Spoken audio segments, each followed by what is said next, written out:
Irmãos, vamos para a palavra de Deus. Comecei, já tem algumas semanas aí com os irmãos, a falar sobre o nosso credo assembleano, não é? É o assunto que nós estamos agora conversando, todos nós. Comecei a falar semana passada sobre Deus. Eu estou no segundo ponto do credo, onde diz que nós cremos em um só Deus. Depois eu vou falar na Trindade, porque o segundo ponto fala em um só Deus, que subsiste em 3 pessoas. Depois eu vou falar sobre o Pai, o Filho e o Espírito Santo. Mas eu comecei a falar sobre o nosso Deus, que é supremo. Falei sobre o nosso Deus, que é o mantenedor da vida, que é o Deus verdadeiro.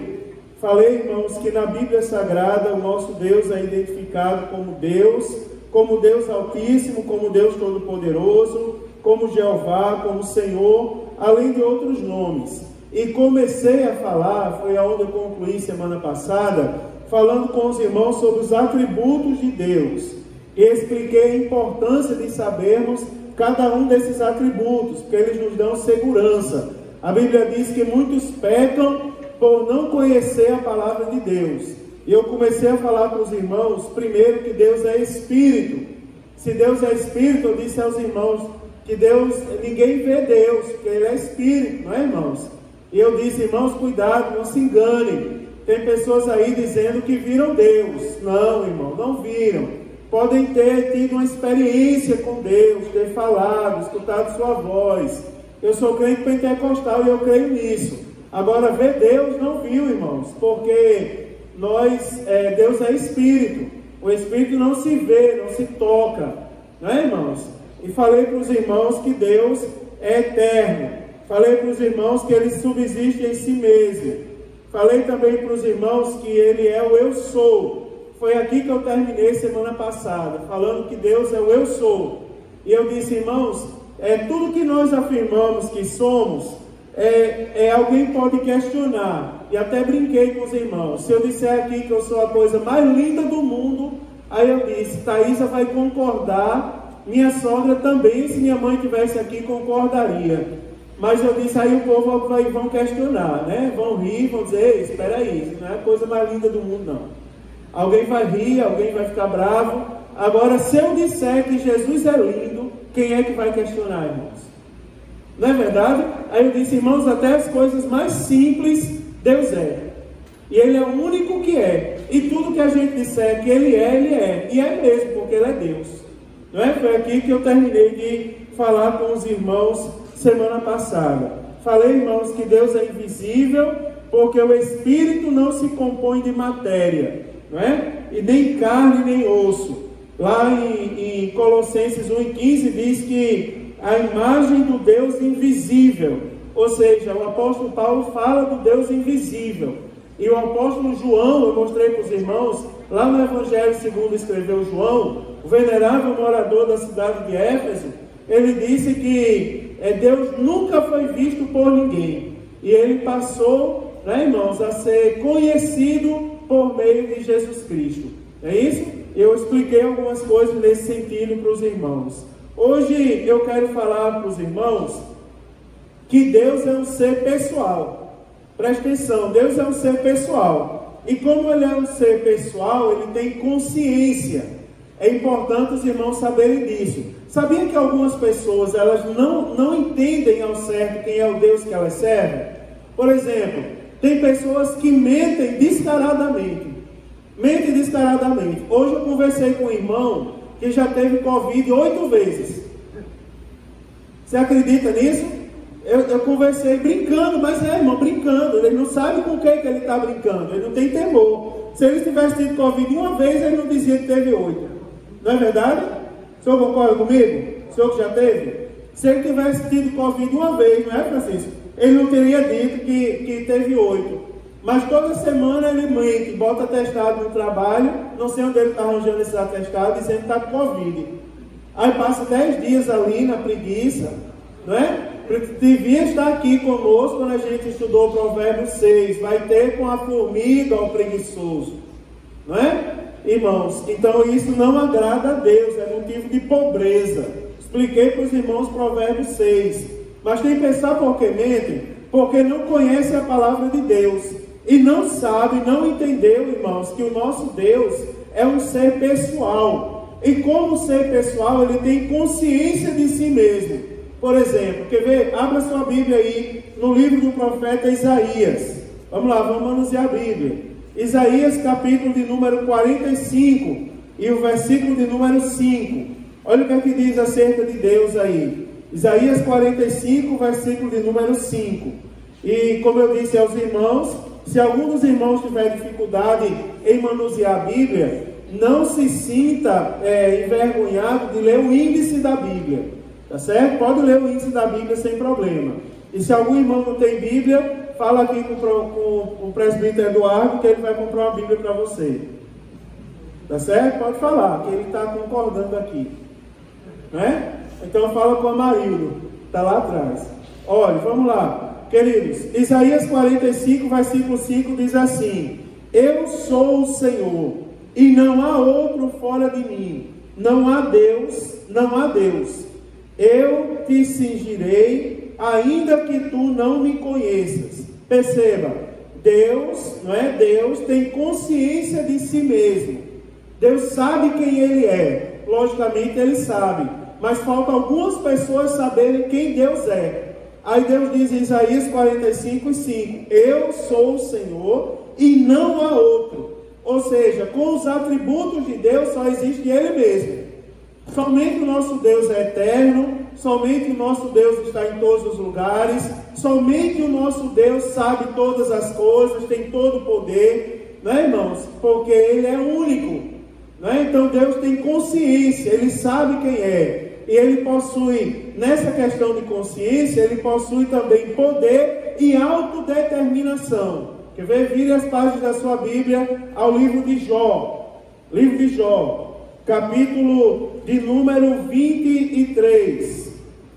Abra aí o livro de Jó, capítulo de número 23. Quando eu terminar esse assunto aqui, os irmãos vão estar tudo fera aí no manuseio da Bíblia Sagrada. Jó, capítulo 23, o versículo de número 13. Veja o que é que diz acerca de Deus. Diz assim, ó: Deus possui poder de autodeterminação. Olha o que é que fala. Jó 23 e 13 diz: Mas se ele está contra alguém, quem então desviará? O que a sua alma quiser, isso fará. Presta atenção, vou ler de novo. Mas se ele está contra alguém, quem então o desviará? Quem, irmãos, vai poder segurar o nosso Deus? Quem é que tem poder para segurar o nosso Deus? Quer ver uma coisa? Para eliminar, para conter o poder do nosso Deus. Efésios capítulo 1. Carta do apóstolo Paulo aos Efésios. Capítulo 1, versículo de número 11. Olha aí, Efésios capítulo 1, versículo de número 11. Estou vendo aí, tem irmãos que estão achando primeiro que eu. Glória a Deus por isso. Diz assim, ó: Nele digo, em quem também fomos feitos herança, havendo sido predestinados conforme o propósito daquele que faz todas as coisas segundo o conselho da sua vontade. Não é, irmãos? Ele tem todo o poder e o seu poder está de acordo com a sua própria vontade. É por isso que a Bíblia diz: já não mais vivo eu, Cristo vive em mim. Antes de você amá-lo, Ele lhe amou primeiro. Não é? Porque o nosso Deus, Ele está, eu vou usar um termo popular, a serviço de si mesmo. Não é, irmãos? Ninguém manda em Deus.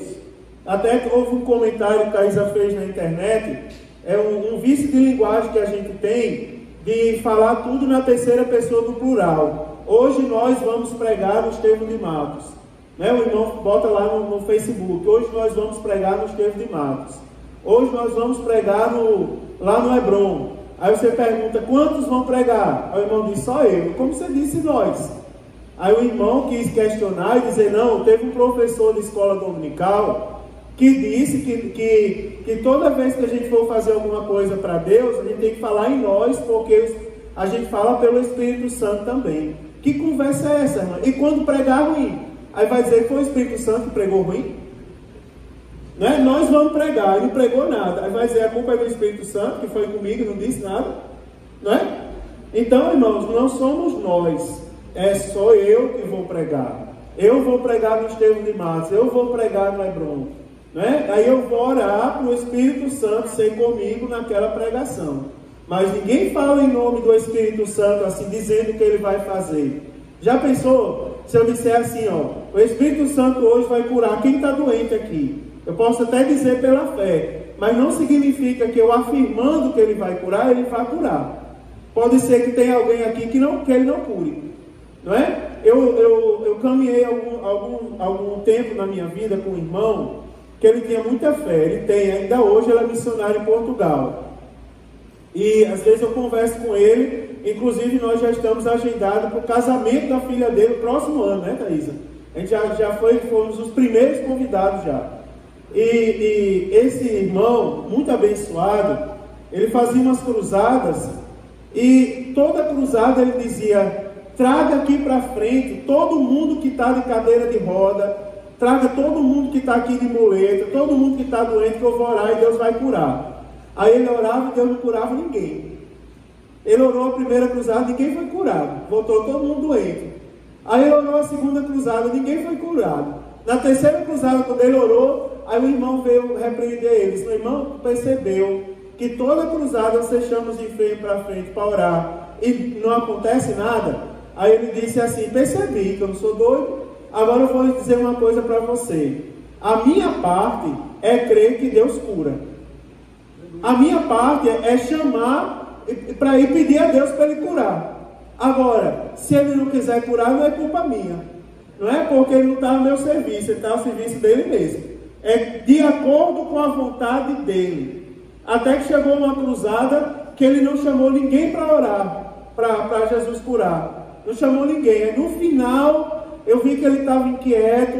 Aí eu botei a mão no ombro dele. Deus não falou no meu ouvido, mas eu sabia o que é que ele tinha. Eu disse, chame, não fique inibido não, chame as pessoas.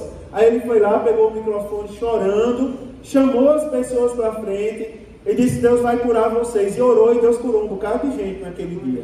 Né, irmãos? Porque o nosso Deus, ele está a serviço de si mesmo. Ninguém dá ordens a Deus. Aprenda isso, ninguém dá ordens a Deus. Teve um abençoado que, numa dessas modas aí de pregação, me perdoe, não estou falando mal de quem prega, mas às vezes, nesses grandes eventos, sai muita heresia. E um abençoado começou a orar antes de pregar, dizer assim, Senhor, eu só prego a tua palavra se o Senhor colocar um anjo do lado direito, um anjo do lado esquerdo. Não sei se vocês chegaram a ver essa oração. Eu só prego. Foi o mesmo homem que orou, dizendo que pregou, dizendo que, calculando a quantidade de vezes que os filhos de Noé subiam uma escada e ia lá na janelinha da arca para tirar as fezes dos animais que tinha dentro da arca. Ele calculou a quantidade de fezes. Se eu não falo a memória, era 1,5 tonelada de fezes. Aí ele disse, calculou a quantidade de vezes que os filhos de Noé subiam a escada para jogar as fezes pela janela da arca. E o tempo que ele levava para fazer isso. Esse mesmo homem, ele orava, e eu vi, irmãos, eu ouvi também, vários, não é? Brasil afora pegaram esse costume. Senhor, eu só prego, olha a autoridade dos homens, diante de Deus. Não é? Eles não estão falando com qualquer pessoa, estão falando com Deus, mas eles não se davam conta disso. Aí diziam, Senhor, eu só prego se o Senhor colocar um anjo de um lado, outro do outro na frente, outro atrás de mim. Já pensou um negócio desse? Aí Deus disse, então tá bom, então o céu é seu. Né? Já pensou Deus dizendo isso? Você não precisa mais de mim para ir para o céu. Você está com essa autoridade todinha mandando até em Deus? Né, irmãos? Nós somos servos. Deus é Senhor. Então a Bíblia ela nos mostra vários elementos que são constitutivos da personalidade de Deus. Por exemplo, irmãos, o intelecto de Deus. Quer ver uma coisa? Abra sua Bíblia aí no livro do Êxodo. Capítulo 3 e versículo de número 7. Livro do Êxodo, segundo livro da Bíblia, capítulo 3, versículo de número 7. Olha o que é que diz aí. Eu sei que está todo mundo em dia com a leitura da palavra de Deus, não é? Êxodo 3 e versículo 7 diz assim, ó. E disse o Senhor, tenho visto, preste atenção, primeiro o intelecto. tenho visto atentamente a aflição do meu povo que está no Egito, e tenho ouvido o clamor por causa dos seus exatores, porque conheci as suas obras. Então você percebe um Deus que sabe das coisas, o intelecto, a sabedoria de Deus, né? Ele diz, tenho visto, ele diz, eu tenho visto atentamente, e no final ele diz assim, porque conheci, ou seja, Deus sabe de todas as coisas, né, irmão? O intelecto é um elemento constitutivo da personalidade de Deus.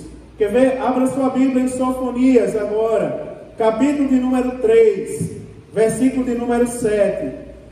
Sofonias, capítulo de número 3, versículo de número 7.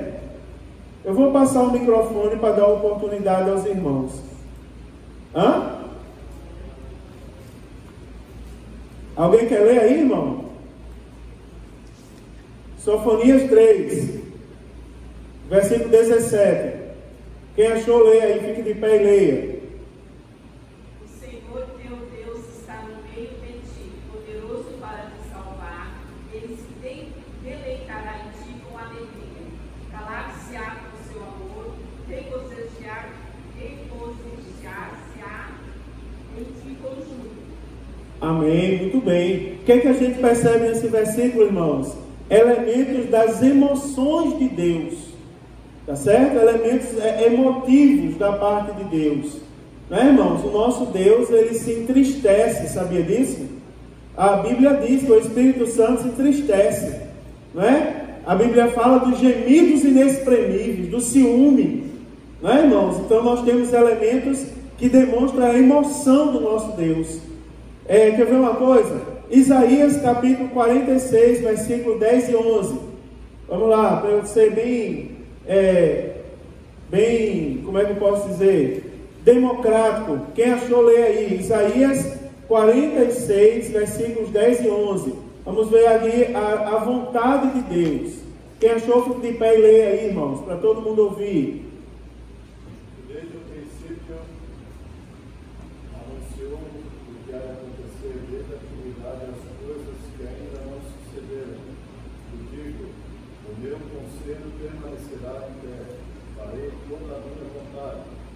Te chamo a ave de rapina desde o Oriente, e de uma terra longínqua, o homem do meu conselho. Eu o disse, eu também o cumprirei. Tomei esse propósito, também o executarei. Muito bem. Os irmãos percebem o que, irmãos? A vontade de Deus, né? Qual é a vontade de Deus que a gente pode encontrar aí, ó? Desde a antiguidade, as coisas que ainda não sucederam, que digo, o meu conselho será firme, farei toda a minha vontade, né? Então os irmãos percebem que a vontade de Deus prevalece. E para a gente terminar, irmãos, além dos atributos como alguém que fala, né? Na Bíblia Sagrada a gente encontra termos como assim, ó, e disse Deus. E disse Deus, quer ver? Ó? Vira aí a sua Bíblia em Gênesis capítulo 1. Gênesis capítulo 1. Todo mundo já leu esse versículo? Todo mundo que leu, está lendo aí a Bíblia? Ó? Gênesis capítulo 1, versículo 3. Diz assim, e disse Deus. Ou seja, atributos como alguém que fala, né? E disse Deus. Deus disse, Deus falou, né? Deus determinou com a sua própria voz. Quer ver alguma coisa? Outra coisa, irmãos, o Deus que vê. Olha aí o versículo 4, ainda é Gênesis 1 e 4. Diz assim, e viu Deus que era boa a luz, né? Ou seja, e viu Deus, né? Deus vê o que está diante dele, o que está diante da gente, e vê também o que não está diante da gente. Quer ver, irmãos? Ele sabe todas as coisas, né? Ele vê. Você lembra quando Deus apareceu para Caim, que ele disse assim, Caim, cadê teu irmão Abel? Aí Caim olhou para Deus como quem não estava olhando para Deus. Aí disse assim, sou eu o guardador do meu irmão? Olha a resposta que Caim deu para Deus, irmão. Não é? Olhe só a negligência, não é? A falta de noção de Caim. Ele está falando com quem? A gente até quando prega diz, irmão, se Deus algum dia lhe perguntar alguma coisa, comece logo a chorar. Porque quem é Deus para nos perguntar alguma coisa? Quem sou eu para ensinar alguma coisa a Deus? Se Ele pergunta, é porque eu estou precisando de um conserto. Não é verdade, irmão? Se Deus chegar a me perguntar alguma coisa, não é porque Ele queira saber alguma coisa, é porque eu preciso saber alguma coisa. Não é porque Deus vê. Tá certo, irmãos? E quer ver uma coisa? Êxodo, já que eu estou aqui, eu mesmo vou ler. Está pertinho, ó. Êxodo capítulo 3, versículo 7. Não, quem achou, lê aí. Êxodo capítulo 3, versículo 7. Fique de pé e lê, irmãos. Bem bonito para os irmãos, para a gente terminar. O Deus que ouve. Êxodo capítulo 3, versículo de número 7. Vamos lá? Senhor, tenho visto atentamente a aflição do meu povo e estado no Egito, e tenho ouvido o seu clamor por causa dos seus exatores, porque conheci as suas dores. Amém, glória a Deus. Primeiro, Deus vê, na primeira parte do versículo. Segundo, Deus ouve. Olha o que ele diz assim, irmãos. E tenho, ele falou primeiro, tenho visto, e agora na segunda parte do versículo ele diz o quê? E tenho ouvido. Né, irmãos? O que é que Deus ouviu? O clamor por causa dos seus exatores. Independente do motivo, Deus ouviu. E é importante a gente saber o que Deus ouve. É lógico, irmãos, que Deus sabe de tudo. Deus está em todos os lugares. Não precisa, irmãos, estar aqui. Tem algumas pessoas tão religiosas que não conhecem a Bíblia, que eles dizem assim: Deus só vai chegar aqui nessa igreja se tiver 2 ou 3. Então, se eu estiver sozinho, eu posso bagunçar, dizer o que eu quero, porque Deus não está aqui. Né? Eu já ouvi pessoas assim: pronto, vamos começar o culto, já tem 2 ou 3, Deus já chegou também. Porque se não chegar, Deus não chega. Na verdade, irmão, Deus é onipresente. Se Ele é onipresente, Ele está naturalmente em todos os lugares. Como eu já disse, Deus não precisa da autorização de ninguém para ser Deus. Ele é Deus toda hora, em todo lugar. Tá certo? Agora tem um detalhe. O que é que chega à presença de Deus? Lembre-se que Deus é santo. Deus é santo. E não chega à presença de Deus qualquer coisa. Deus sabe todas as coisas. Mas Ele não ouve. Eu quando era mais jovem, eu ouvi dos mais antigos o seguinte: existe uma diferença entre escutar e ouvir. Né? Uma vez um pastor chamou e me deu um conselho que ele disse assim: Mário, aprenda. O crente tem que ter, obreiro principalmente, tem que ter um olho bom e um olho cego. Tem que ter, aí na linguagem simples dele, ele diz: tem que ter um ouvido bom e um morro. Aí ele diz: porque nem tudo que a gente vê, a gente olha. Eu achei interessante essa reflexão. Ele diz: nem tudo que a gente vê, a gente olha. E nem tudo que a gente escuta, a gente ouve. Aí ele diz que tem uma diferença entre ver e olhar. Porque ver, você vê tudo. Agora olhar, você só olha o que você quer. E aí vai entrar em jogo o seu temor. Não é, irmãos? Quem é aqui que não vê coisa errada por aí? Agora, prender a sua visão com as coisas erradas, você só aprende a olhar. Ou seja, você vê a ponto de guardar. Porque o nosso coração se enche do que os sentidos pegam. A boca fala do que o coração está cheio. Né? E o que enche o coração são os sentidos. Aquilo que você olha, você guarda no seu coração. Por exemplo, diariamente eu escuto muita coisa errada por aí. E sei de muita coisa errada, mas eu não pratico as coisas erradas. Por quê? Porque eu escuto, mas não ouço. Está entendendo? Eu escuto, mas eu não guardo. Aí o pastor dizia: a diferença entre ouvir e escutar e ouvir é porque nem tudo que você escuta você deve ouvir. Você escuta muita coisa minha. Agora ouvir, aquele escutar a ponto de guardar no coração, é só o que você quer. Não é interessante, irmãos? Agora, quando eu estou falando do nosso Deus, isso também é verdade. Você sabia quem é que vai? Você acredita? Já ouviram falar naquela história que os mais antigos também falavam, que tem louvor que não passa do teto da igreja? Já ouviram, irmãos? Tem certas coisas que não passam do teto da igreja.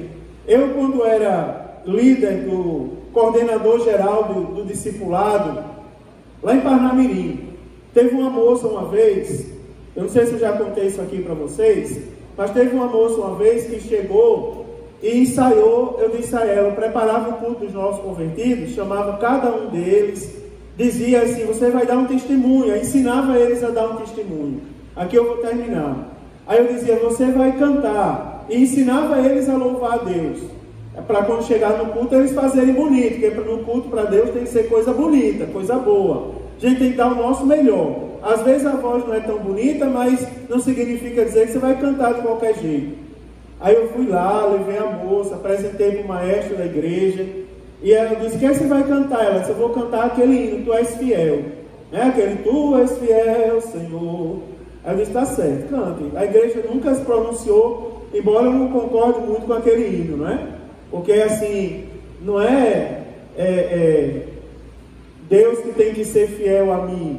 Eu entendo que somos nós que temos que ser fiéis a Deus. Não é, irmãos? Eu entendo que é o sentido, mas tudo bem. A igreja nunca se pronunciou sobre o hino, se você vai cantar, minha filha. Quando chegou na hora, o pastor presidente atrás de mim, inclusive o comentarista da lição do próximo trimestre, e vai falar sobre os dons espirituais, não é? Se não me falha a memória, os dons espirituais. E ele estava atrás, eu sentado do lado dele, e a moça, na hora de cantar, pronto, ela já sabia que ela ia cantar Tu és fiel. Só que na hora que ela foi cantar, ela disse assim, irmãos, eu vou cantar vou louvar para a honra e glória do nome do Senhor. Aí o rapaz lá no teclado deu a nota lá, aí ela começou, não, e não quero acompanhamento. De Jesus amado. Daí ela pegou o pedestal aqui, botou a perna assim do lado, Eduardo, ó, vim aqui para vocês verem, botou a perna aqui assim, ó, puxou, deu um giro no pedestal e começou, Jesus Cristo, eu estou aqui. E começou, e cantou a música todinha, né, irmãos? Até a risada ela fazia, e eu segurando o braço do pastor, eu dizia, pastor, ela me disse que ia cantar Tu és fiel. Eu com medo da reação dele, né? Que eu que ia pagar ali. Eu era o coordenador dos novos convertidos, eu que ia pagar. Aí ele fazia, não, Mário. Aí ele tinha um jeito de estar a mão assim na boca. Aí ele disse, não, Mário, fique tranquilo, meu filho, fique tranquilo. Pode deixar, fique tranquilo. E eu ali nervoso, né? Não foi isso que ela combinou comigo. E no final, e a igreja ria, sabe, irmão? A igreja tinha irmãos que bolavam de rir. E a gente nervoso, depois eu fui lá. Aí, como bom coordenador dos novos convertidos, eu fui proteger a nova convertida, senão eu ia perder ela, o povo estava tudo dando risada. Aí eu disse, irmãos, está vendo essa moça? Na simplicidade dela, eu creio que Deus até recebeu. Porque ela não veio aqui para aparecer, como muitos vêm, comecei a bater na igreja. Ela não veio vender CD, ela não veio para o nome dela aparecer no cartaz. Aí o pastor atrás disse, tá bom, mano. Né? Depois eu fui conversar com ela. Aí eu disse para ela assim, minha filha, por que você cantou aquilo ali? Ela disse, não fala de Deus? Não fala de Deus aquilo ali? Eu cantei porque fala de Deus, pronto. Aí eu disse, olha, eu vou dizer uma coisa para você. Eu vou lhe ensinar algo que eu já ensinei aqui para os irmãos. Princípio da glória de Deus. A Bíblia Sagrada diz, portanto, quer comamos, bebamos ou façamos qualquer outra coisa, que seja feito para a glória de Deus. Aí eu disse a ela, a partir de hoje, tudo que você for fazer, você pergunta, isso aqui glorifica a Deus? Se não glorificar, você não faz. Por exemplo, essa música, ela foi feita para a glória de Deus? A pessoa que fez essa música é crente? A pessoa que canta essa música é crente? Ele canta para a glória de Deus? Ela disse não. Aí ela começou a chorar, meu Deus, pastor, que vergonha. Eu disse, não, você não sabia, mas a partir de hoje, tudo o que você fizer, faça para a glória de Deus. No culto seguinte dos novos convertidos, ela não combinou nada comigo. Aí ela chegou ao microfone e disse assim, mas Sérgio, eu quero dar um testemunho. Aí eu disse, não, filha, fica para o próximo culto, eu com medo, né, o que ela podia aprontar ali. Aí ela insistiu, eu disse, tá bom, mas dê um testemunho, seja objetiva. Só diga, eu era assim, Deus me fez assim, pronto, o povo vai dar glória a Deus. Aí ela chegou lá e disse assim, irmãos, no culto passado, eu cantei uma música aqui, inocentemente, que não era para a glória de Deus. E ela começou a dar um testemunho que comoveu a igreja, porque ela disse: eu preparei um hino. O meu coordenador me ensinou a louvar a Deus. Eu fui lá e preparei um hino, mas na hora eu deixei o hino de lado e cantei uma música. Mas eu aprendi que a gente deve fazer tudo para a glória de Deus. Saí daquele dia aqui tão triste, mas eu fui ao hospital, aonde o meu pai estava na UTI, desenganado pela medicina. E na hora da visita, você lembra, Thaís, disso? O nome dela é Juliana.